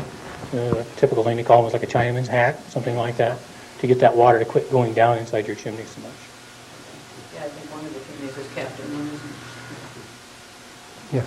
I'm dealing with a home, apparently second home on the foundation. The original plat of town had a different floor plan. This one was built in '07. They reused the basement. It has a limestone rubble foundation as opposed to the block. And we're getting a lot of the sand migration into the interior spaces. In the case of rubble, because it's so much smaller than the blocks, my theory to this point is that we should remove a section. I mean, if we get into a structural area, we'll need to shore, but go ahead. I mean, they're loose enough now to just pull out. we should just do a section at a time, redo it, build it up maybe, and then go to your next adjoining section and pull all the rock out, because it's all just rubble. Yeah, everybody understands real small pieces kind of, mixed together in a pattern. I don't know that you really need to tear it apart in order to fix it, do you, Bill? It depends on how loose it is. Yeah. Well, is this several stones deep and it's all falling out, or is it just one? It's had very little maintenance, and there's some serious, there's some points where the stones are just coming out of the wall. Well, if they're loose enough that you can just pick them out, then I would go ahead and pick them out and relay them. And that way you'll know you're getting enough mortar on all sides of the stone, the back side of the stone, front, everything. That's what we do. If they're loose enough that I can pick them out, I don't try to plane it. I take them out, clean out the loose stuff, lay them back in. But of course, you have to make sure you don't take enough out it falls. Yeah, I wouldn't get aggressive, because you can start taking a whole bunch. Yes. I have a house that was built in 1909, and it has a solid concrete foundation, except for the top 3 layers of concrete block that's molded on one side to look like stone. The mortar has come out between those. What kind of mortar do you use on those concrete blocks? So the question is, how do you know if you should use lime-based mortar or how you should use a Portland-based mortar? 1907, it's concrete. 1909? I can tell you what I would think. My guess, what Bill would do is he would actually bring some of it back and find out whether it was lime or whether it was Portland. There's kind of a simple test you can do where you can grind up some of it and put some muriatic acid with it, and you can kind of tell by how it fizzes whether it's lime or whether it's Portland. But the fact that you have concrete there at that time kind of suggests to me that they probably had some Portland cement there when they were making it anyway. What's your thought? Well, that's just what I would get. Concrete block and concrete floors, you probably got concrete mortar. Ed, did you have a thought on that? No, I have a question. Oh, okay. On limestone foundations, I don't live in one anymore, but they forever seem to be what I call dusting, because the outside gets washed off so you don't notice, but the inside, every year you used to sweep up the area, even if the joints were sound. Is there anything you can do to arrest that action? Everybody here has to do with the limestone that kind of flakes off in your basement all the time? I had one of those. You're talking about the limestone itself dusting or the joints? This isn't the joint, this is the stone itself. The stone itself? One thing you can do to help that is you can take this lime putty. When we buy it, there's water on top of it, so it doesn't so air doesn't get to it and carbonize. You can take that water; it's pretty clear. You can take some of the lime putty, stir it all up with the water, let it set for a while until you take the water that's on the top that looks like it's clear. Actually, it has some lime in it. You can brush that clear water on that stone and keep doing that. Keep it wet. Don't let it dry up. You brush that on there for several days. Just keep it wet. You can mist it on with the bottle.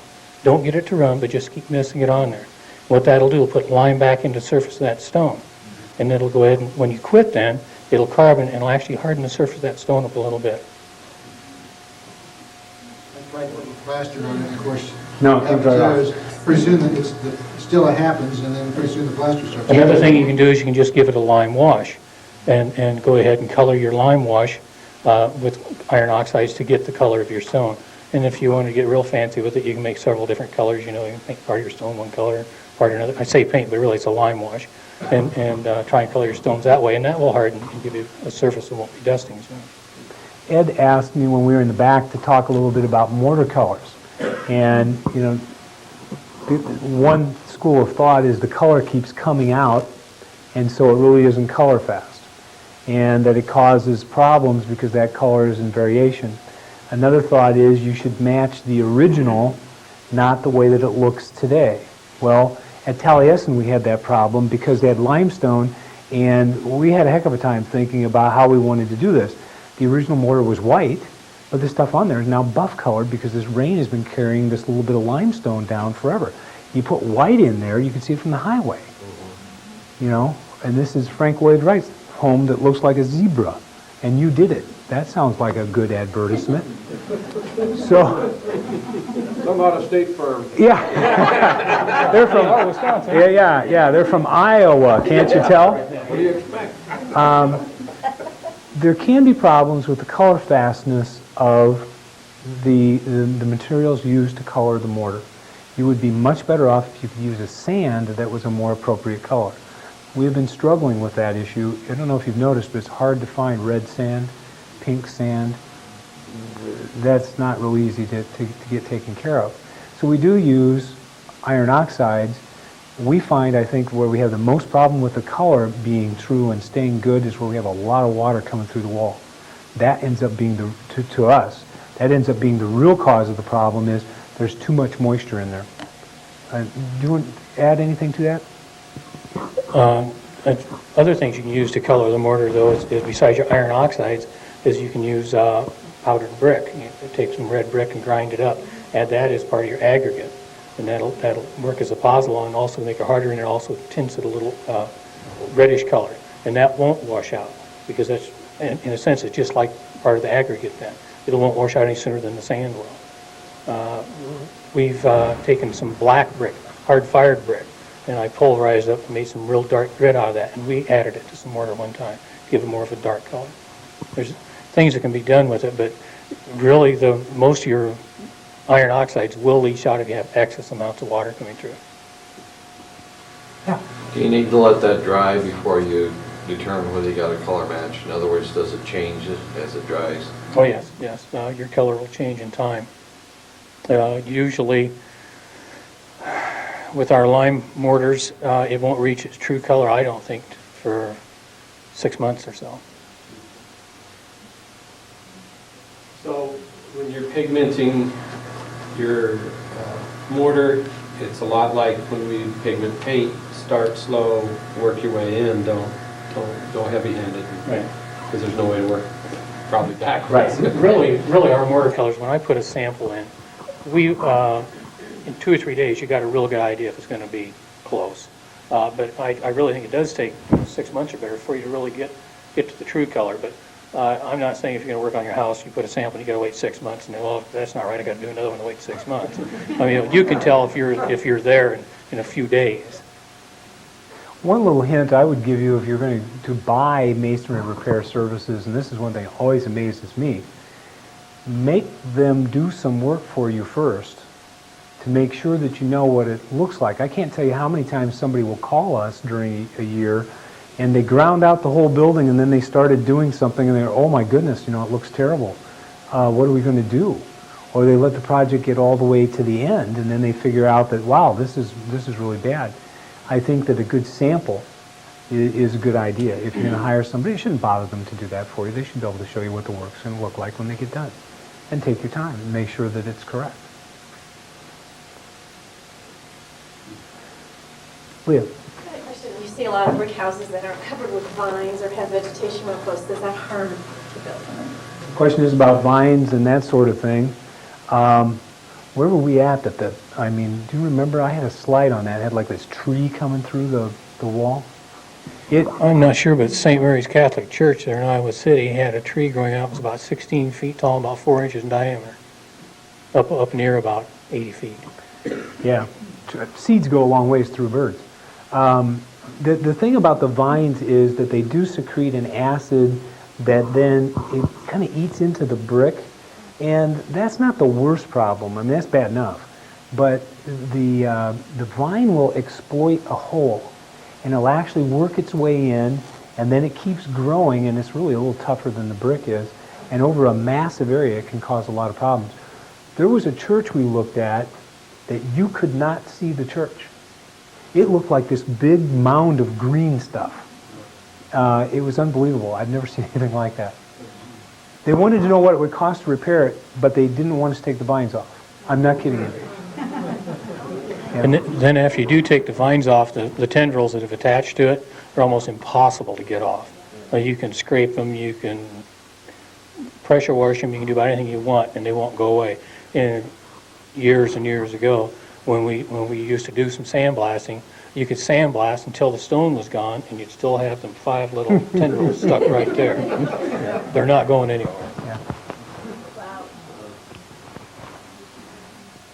Any other questions that folks have? Yes? This woman earlier asked about where windows are next to brick.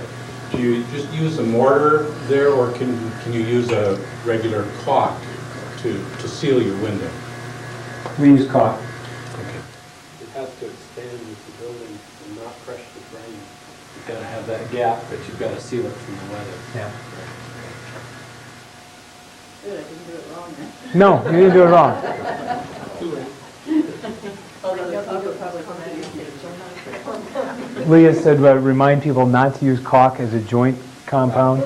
You wouldn't believe how many jobs we go up to, new, old, and different, where, I don't know, maybe mortar seemed expensive or heavy or something, but it's, I believe you should have to have a license to carry a caulk gun. I really do. I have thought that for a long time. That and tar. You should need a permit to buy tar, too. But that's just my own opinion. You work in Texas. They can carry all kinds of guns down. Anybody else? Yes. How big a project is it to take the stucco off of a stone building? Taking stucco off of a stone building. First thing, I would say the first thing to make sure of is that it's really stucco on a stone building. There's an historic school that almost looks like it was plastered, but when it was all said and done, it was really kind of the way the original joint was, and it actually, that gets fairly complicated. If it's real stucco, that's one issue. If it's just somebody's handiwork, plastering it with cement, that's a whole different issue. That is tough. Taking that off is not easy. It doesn't all come off either. Another big problem. Well, also, you need to find out, was that the way the building was supposed to be to start with? Some people look at a building and say, my gosh, they painted that brick. Well, they sure did. They painted it right after they got done building it. They didn't paint it, they whitewashed it. Some buildings, after they built them, they lime washed them right away. That's what they wanted. That was part of the original look of the building. And so if your building was originally stuccoed, and that's part of the construction and design of the building, maybe instead of taking it off, once you take it off, you might not like what you see, and that could be those second or third bricks we were talking about. So you really have to decide whether it's where you want to go. Yeah. I was going to say that and I talked about this in one of the little groups that were wandering around. We have town buildings that are were brick, and they were originally brick because we have pictures of them. And they have put a layer of concrete over the walls. One of those buildings that had that done collapsed. And when you looked at the brick and everything, there was no mortar between the bricks at all. And I assumed it was because they aren't wicking right now. To repair some of those buildings, and some of that cement or whatever is coming off, and now, why can't you just go in and keep chipping?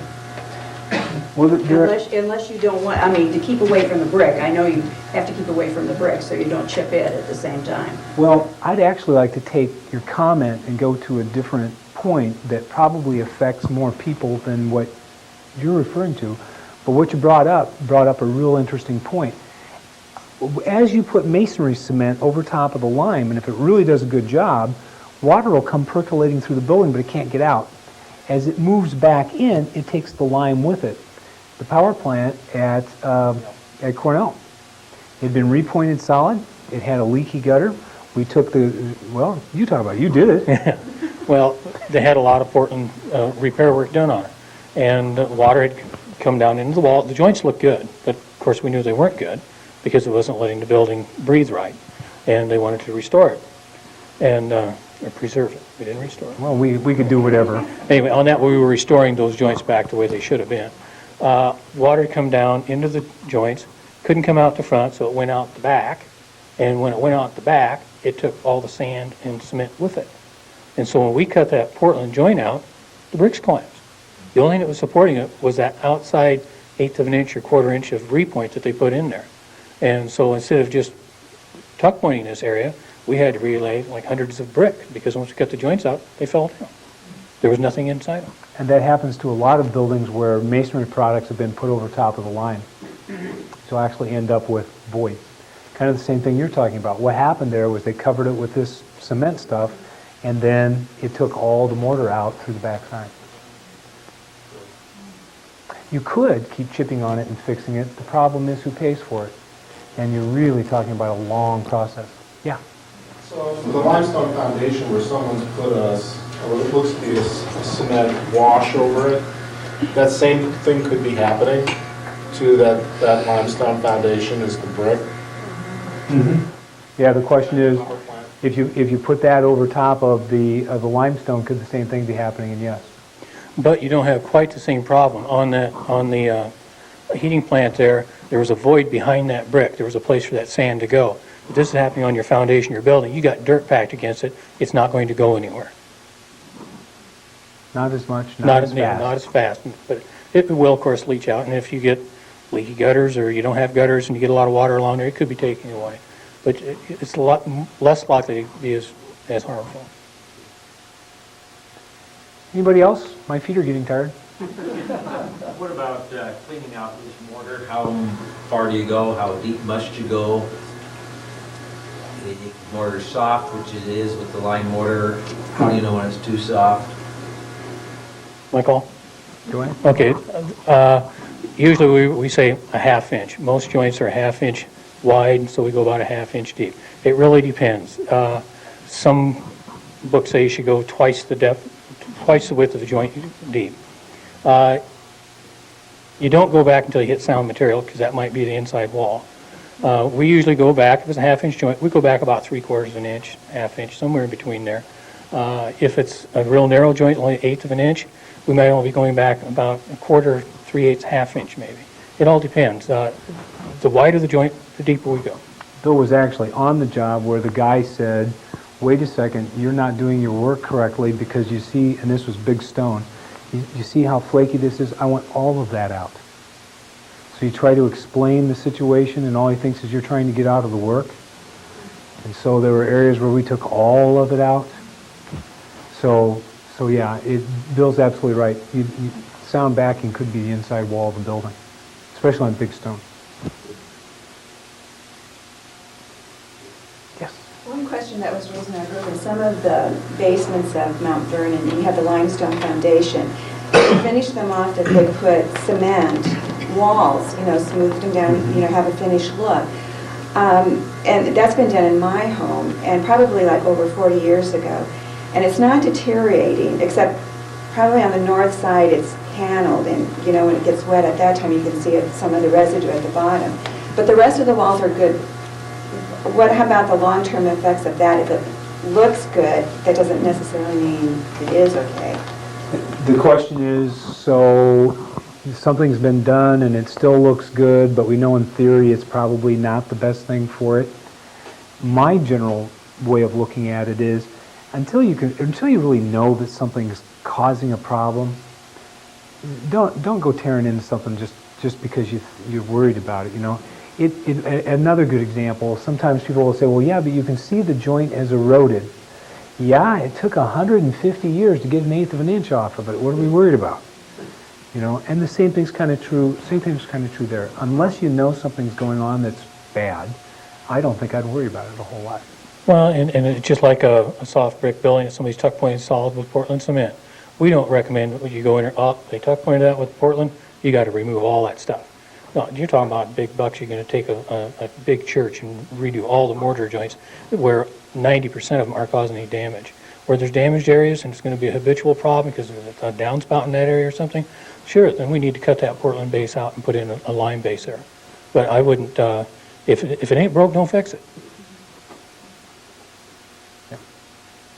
One more question. We have a building in town, you might have seen it, that in order to evidently repair or not deal with the brick structure, they blew an insulation on the exterior.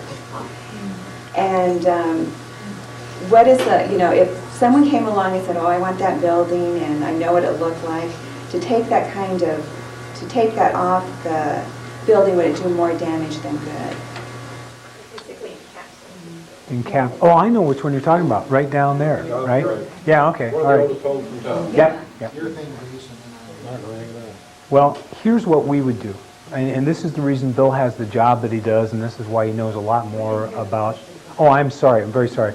Question was, essentially the building has been sprayed with a urethane, so it's been like encapsulated. So you've got this, it's been encapsulated. No sarcastic comments needed. So now what do you do with this? And what I was going to say is the reason Bill has his job is a lot of times you don't know. So you go test it. Go try it out. Go find out what's going on with it before you give someone a price, before you make a promise, before you do all those kinds of things. Who knows? Really, who knows? And we run into that a lot. I want to thank you for being here today. It's been a delight for us to do this. Obviously, we like to talk about what we do, and we enjoy it really enormously. You're taking your time to come here and listen to us. Has been great. It's been fun for us. I want to thank Leah, Ed. I also want to tell you how much I enjoy being in Mount Vernon again. My daughter now attends school here, so I get to come down quite a bit. We eat at Billy Bob's on Tuesday night. We are almost honorary citizens. I'm not sure that you ever really get to that point. Maybe. Thank you very much. Appreciate it.